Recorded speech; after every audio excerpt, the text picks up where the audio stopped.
भंडारा गोंदिया विधान परिषद के चुनाव के नतीजे ने सबको चौंका दिया है। जीत भले ही महायुति के अविनाश ब्राह्मणकर की हुई हो, लेकिन इस जीत के पीछे एक बड़ा सियासी भूचाल आया है, जिसने महायुति के खेमे में खलबली मचा दी है। महायुति की बम्पर जीत के बावजूद उनके 35 वोट टूट गए हैं। आखिर कहाँ गए ये 35 वोट? आइए आपको पूरा समीकरण समझाते हैं। भंडारा गोंदिया प्राधिकरण के मतदाता क्षेत्र में कुल 457 रजिस्टर्ड वोटर थे और इस चुनाव में 100% यानी 100% वोटिंग हुई। इनमें से एक वोट अमान्य घोषित कर दिया गया।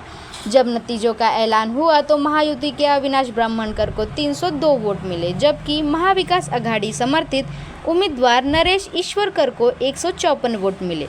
ब्राह्मणकर 148 वोटों के अंतर में चुनाव जीत गए, लेकिन असली ट्विस्ट तो इसके बाद आता है।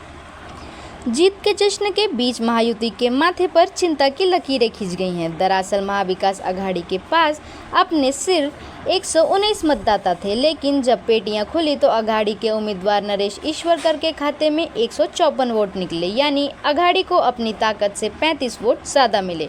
इसका सीधा और साफ मतलब है कि महायुति के खेमे में बड़ी सेंधमारी हुई है और उनके 35 वोट टूटकर विपक्ष के पाले में चले गए हैं। महाविकास अघाड़ी के नेता पहले से ही जिस क्रॉस वोटिंग का दावा कर रहे थे, नतीजों ने उस पर मुहर लगा दी है।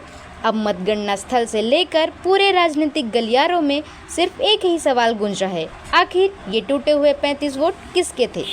चर्चा तो यह भी है कि चुनाव के दौरान बीजेपी ने जो दबाव की राजनीति अपनाई है, यह उसी का साइड इफेक्ट है। अविनाशजी ब्राह्मणकर यांना आमदार बनवलं। अविनाशजी ब्राह्मणकर आज विधान परिषदेवर निवडून आले आणि निश्चितच हा एक बुलंद आवाज म्हणून आता विधान परिषदेच्या सभागृहात भंडारा आणि गोंदिया जिल्ह्यातील शेतकरी असणार, शेतमजूर असणार, बहुजन समाज असणार आणि सगळ्या सामान्य लोकांसाठी आवाज उचलणारा हा एक आवाज आता विधान परिषदेला मिळालेला आहे आणि निश्चितच ही विजय आमच्या सर्व सामान्य कार्यकर्त्यांची आहे, सर्व मतदारांची आहे। एक या माध्यमातून एक नवीन अध्याय या भंडारा आणि गोंदिया जिल्ह्यात सुरुवात झालेली आहे। एक नवीन नेतृत्व अविनाश भाऊंच्या माध्यमातून या दोन्ही जिल्ह्यांना मिळालेलं आहे आणि आता या माध्यमातून निश्चितच आपल्या या दोन्ही जिल्ह्यांचा विकास करण्यासाठी ते अहोरात्र मेहनत करतात। दादा काय सांगाल, आज एक मोठा विजय आपला या विधान परिषद निवडणुकीत झाला आहे, कसं पाहता महायुतीचे विजयी उमेदवार म्हणून? सर्वात आधी तर मी जसं मगाशी सांगितलं, भारतीय जनता पार्टी आणि महायुतीचे जितके मोठे नेते आहेत, वरिष्ठ नेते आहेत, ते महाराष्ट्राचे मुख्यमंत्री आदरणीय फडणवीस साहेब असोत, महसूल मंत्री आदरणीय बावनकुळे साहेब असोत, विशेष करून आदरणीय ज्यांच्या नेतृत्वात आम्ही काम करतो परिणयभाऊ फुके असोत, राष्ट्रवादी काँग्रेस पार्टीचे नेते आदरणीय प्रफुल्लभाई पटेल असोत किंवा शिवसेनाचे उपमुख्यमंत्री आदरणीय एकनाथजी शिंदे असो, मी सर्वांचा आभार मानतो आणि उपमुख्यमंत्री आदरणीय सुनेत्राताई पवार यांचेसुद्धा मी आभार मानतो की त्यांनी माझ्यावर विश्वास ठेवला आणि मला विधान परिषदेची तिकीट दिली।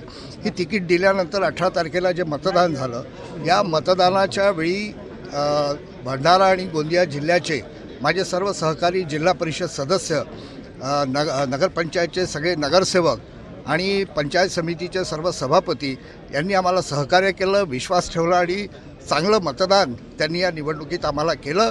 आमचा हा विजय जो आहे हा माझ्या सर्व सहकाऱ्यांना, ज्यांनी कळत न कळत आम्हाला मदत केली, त्यांना सगळ्यांना हा विजय समर्पित आहे।